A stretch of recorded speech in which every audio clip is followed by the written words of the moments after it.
She didn't believe in human caution until she was about to become a mother. The cosmic encounter. Nyla Reeves wiped condensation from her lab goggles as she recorded measurements from the unusual specimen before her. The laboratory aboard the International Space Station, Harmony 7, hummed with activity, but Nyla remained absorbed in her work, oblivious to her colleagues. As the lead xenobiologist for the Human-Alien Cultural Exchange Program, she had examined countless extraterrestrial biological samples, but this particular cellular structure from the Lyridian delegation defied every analytical parameter she had established. Dr. Reeves, the Lyridian ambassador, requests your presence in the diplomatic quarter, announced Harrison, her research assistant, interrupting her concentration. Nyla sighed, removing her goggles with a snap. Tell them I'm busy with critical analysis. Their cellular regeneration capabilities are unlike anything I've documented. The diplomatic pleasantries can wait. Harrison shifted uncomfortably. They specifically asked for you, Dr. Reeves. Ambassador Zoran mentioned something about providing additional biological samples that might answer your questions about their physiological adaptability. This caught Nyla's attention. The Lyridians had been notoriously private about their biologies since first contact 3 years ago. Any opportunity to gain further insight into their remarkable cellular structure was too valuable to dismiss. Fine, she conceded, pulling off her lab coat. But if this is just another ceremonial tea ritual, I'm holding you personally responsible for my lost research time. The diplomatic quarter occupied the upper ring of Harmony 7, designed with adjustable atmospheric controls to accommodate the various alien delegations that had made the station their temporary home. The Lyridian section featured dimmer lighting and higher oxygen levels than the human sections, creating an environment that reminded Nyla of Twilight on Earth. Ambassador Zoran awaited her in a chamber filled with strange crystalline structures that emitted a soft, pulsating glow. Standing nearly 7 feet tall, with iridescent copper-toned skin that seemed to shimmer with an inner light, Zoran cut an impressive figure. Unlike other Lyridians Nyla had encountered, whose features often appeared stern and formal, Zoran's expression conveyed a subtle curiosity.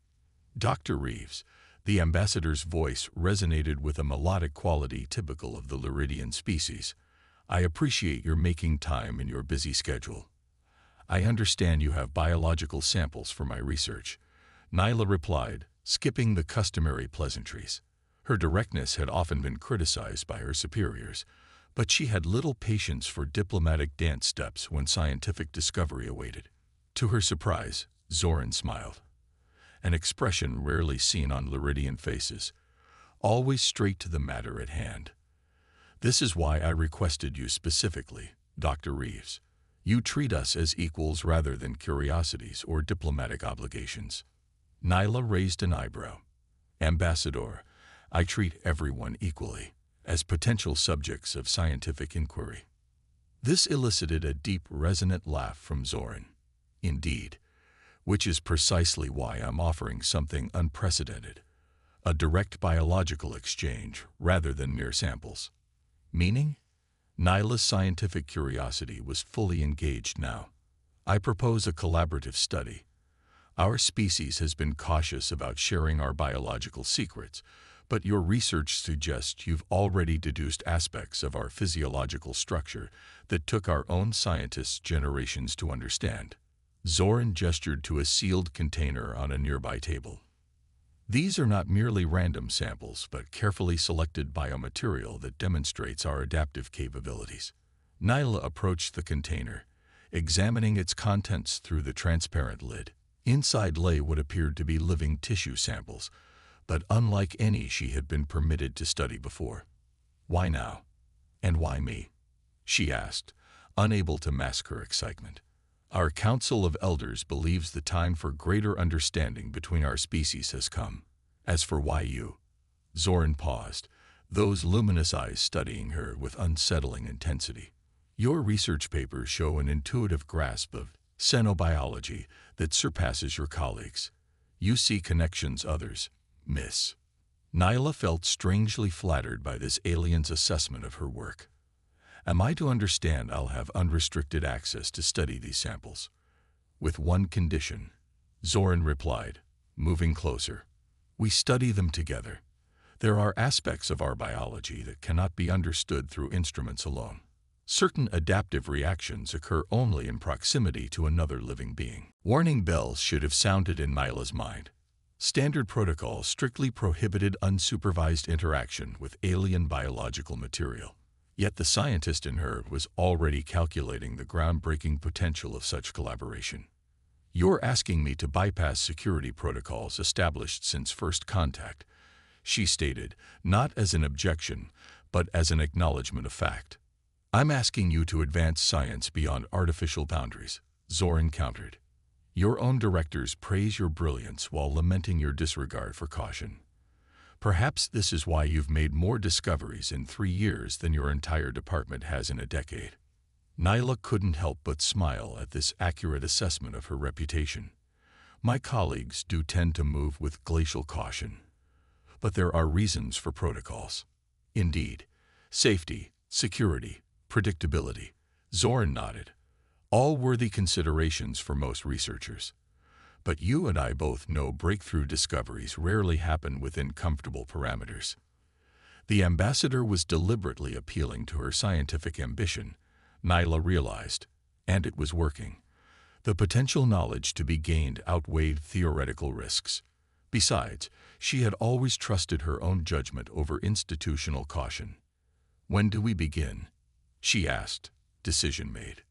Immediately, if you're willing, Zoran replied, indicating a laboratory setup in the adjacent room that Nyla hadn't noticed before.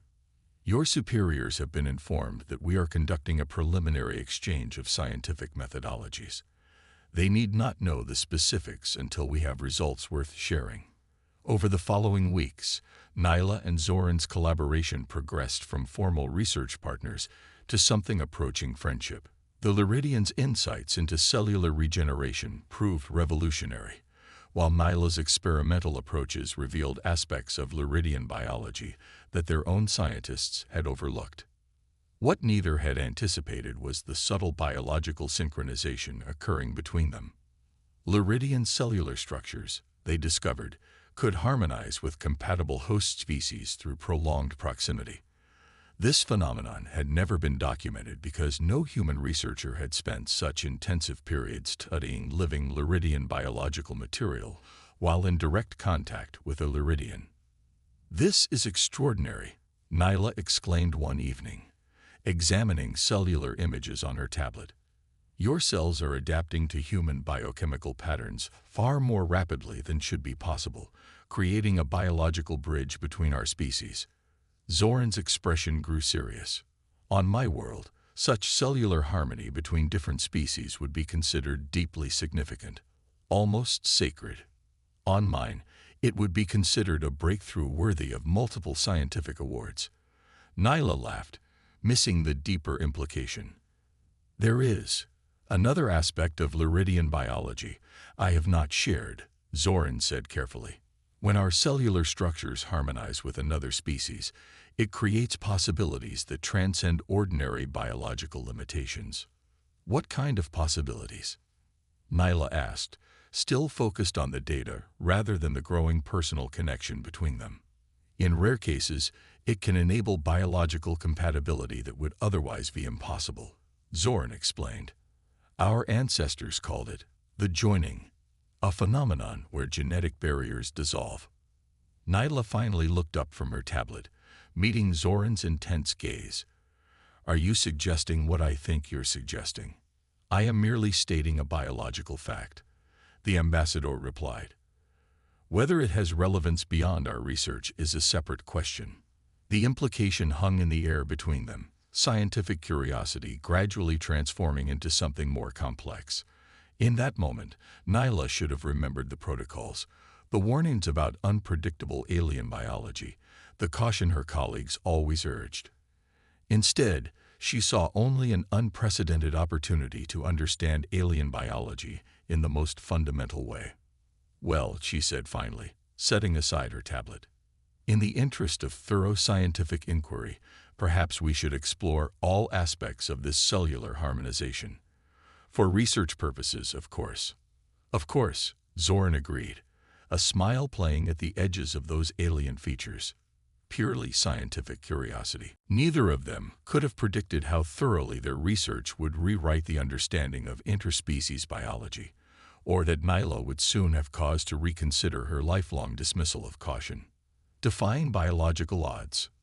3 months after beginning her unofficial research collaboration with Ambassador Zoran, Nyla found herself staring at medical scan results that defied everything she thought she knew about synoviology. The private examination room in the station's medical wing felt suddenly too small, the air too thin as she struggled to process the implications of the data before her. "This can't be right," she muttered, running the diagnostic program for the 3rd time. "Dr. Larson, could your equipment be malfunctioning?" The station's chief medical officer shook her head, her expression a mixture of scientific fascination and personal concern. "I've run the tests twice already. The equipment is functioning perfectly." She hesitated before adding, "Nyla, you're pregnant." The word hung in the air between them, simultaneously ordinary and impossible. "That's biologically absurd," Nyla insisted, her scientific mind racing to find alternative explanations. "Humans and Lyridians have completely different genetic structures, different amino acid configurations, different reproductive systems entirely." "And yet," Dr. Larson said gently, pointing to the holographic display where a small but unmistakable embryonic form floated, "here we are. The embryo shows characteristics of both species. It appears your research with Ambassador Zoran on cellular harmonization had unanticipated applications." Nyla closed her eyes briefly, remembering Zoran's words about the joining and biological barriers dissolving. She had dismissed it as metaphorical, or at least as a theoretical possibility so remote it wasn't worth considering as a real risk. "Does anyone else know about this?" she asked, suddenly acutely aware of the professional and political ramifications. Interspecies pregnancies weren't just unprecedented, they were supposed to be impossible. "Only you and me for now," Dr. Larson assured her. "But Nyla, this isn't something you can keep secret indefinitely. Station protocols require reporting of any significant biological developments, especially those involving alien species." "I need time," Nyla said, her usual confidence wavering. "Time to understand what's happening before this becomes a scientific spectacle or diplomatic incident." Dr. Larson nodded sympathetically. "I can give you 72 hours before filing an official report. Use that time to speak with Ambassador Zoran and decide how you want to proceed." The walk back to her quarters felt interminable. Nyla's mind, typically so analytical and clear, swirled with conflicting thoughts. As a scientist, she recognized the monumental significance of what was happening within her body, a genuine biological miracle that challenged every established principle of interspecies reproduction. As a woman suddenly facing unexpected motherhood, however, she felt unprepared and vulnerable in ways she had never experienced. When she finally reached her quarters, she found Zoran waiting, concern evident in those luminous eyes. "Dr. Larson contacted me," the ambassador explained. "She didn't provide details, but suggested I might be needed." "Did she now?" Nyla replied, a flash of irritation cutting through her confusion. "So much for medical confidentiality." "She merely said you received unexpected news that might have implications for our research," Zoran clarified. "Nyla, what's happened?" The use of her first name rather than her title wasn't lost on her. Their relationship had evolved far beyond professional collaboration, though neither had fully acknowledged the depth of their connection. "What's happened," she said, bringing up the medical scans on her personal terminal, "is that your Lyridian cellular harmonization apparently overrides basic biological incompatibility between species." Zoran stared at the images, an unreadable expression crossing those alien features. "The joining has manifested," the ambassador whispered, voice filled with what sounded like awe.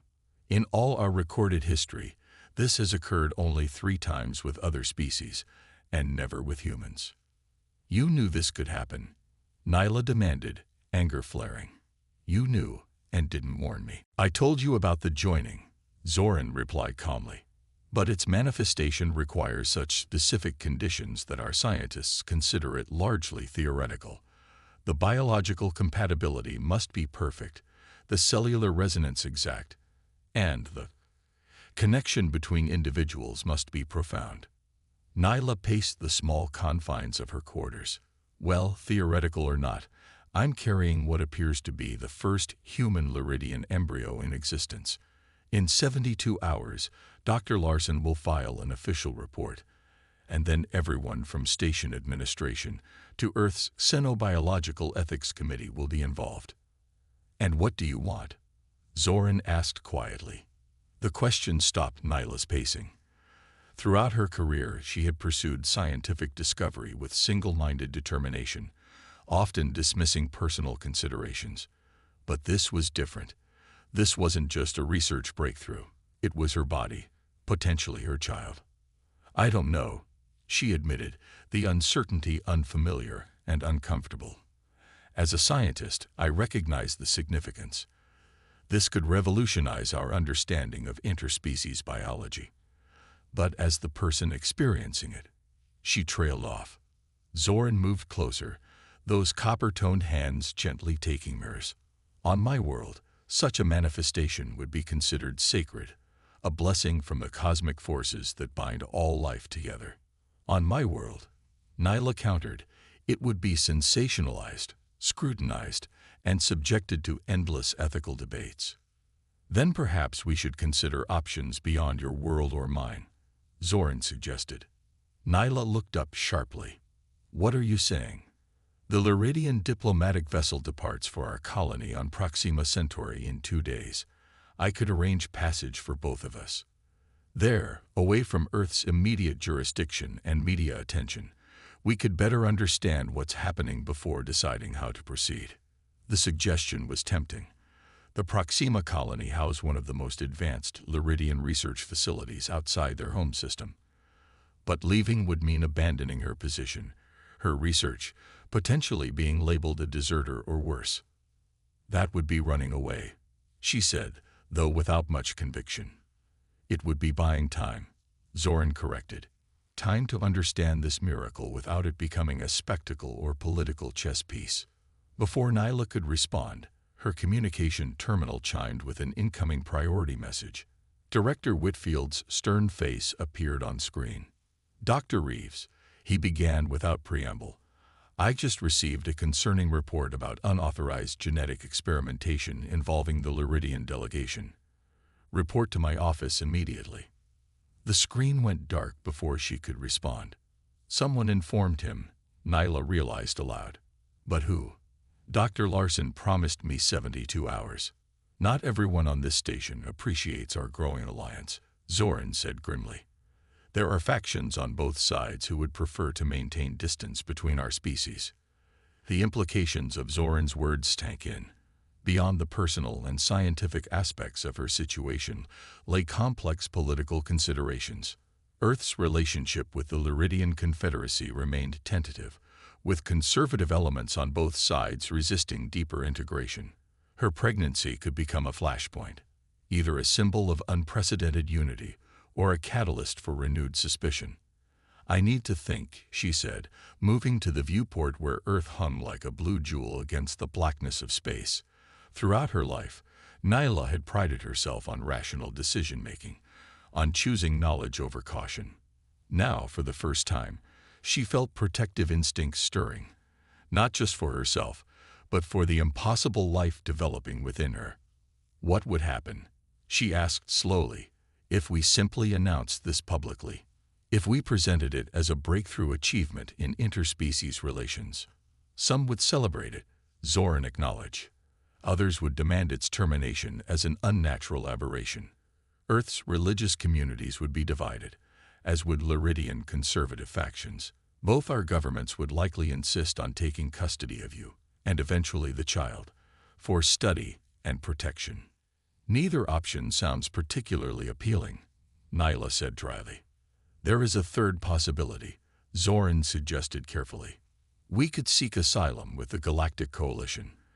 Their laws regarding interspecies rights are more evolved than either of our civilizations, and they maintain independence from both Earth and Lyridian governments. The Galactic Coalition, a loose alliance of 17 spacefaring civilizations, had established itself as a neutral mediating body in interstellar relations. Their territory included several habitable worlds where diverse species coexisted under unified legal protections. That would mean leaving everything behind, Nyla said quietly. My work, my colleagues, Earth itself. Yes, Zoran admitted, but it would also mean freedom to understand what's happening without interference, and to protect our child. Our child. The words resonated within her, making the abstract medical scan suddenly, intensely personal.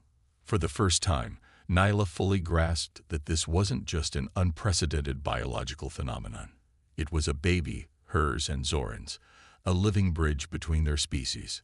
Before she could respond, the station's security alert system activated, bathing her quarters in pulsing red light.